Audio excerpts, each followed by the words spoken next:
çektiler əziyyətimi, yedim halal çörəyi.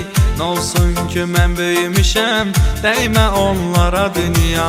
Gəlməsin onlara xələl, dəyməsin onlara zərər, görməsinlər qəm-kədər, mən görərəm ay dünya. Anamın saçı ağarır, atam isə qocalır, hər ikisi də yaşlanır, qocalmasın ay dünya.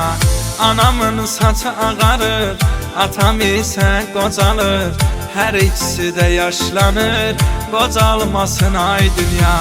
Anamın saçı ağarır, atam isə qocalır, hər ikisi də yaşlanır, qocalmasın ay dünya.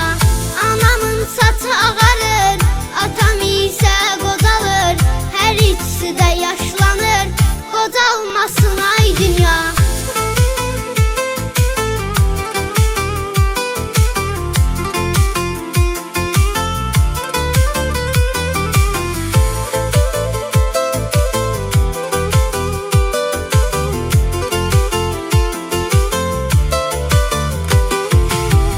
Atam səhər oyanır, bizə çörək qazanır, anam isə qeydimə qalır, dəymə onlara dünya.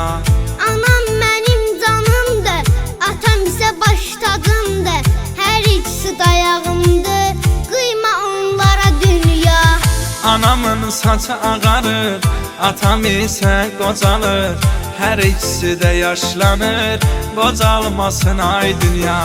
Anamın saçı ağarır, atam isə qocalır, hər ikisi də yaşlanır, qocalmasın ay dünya.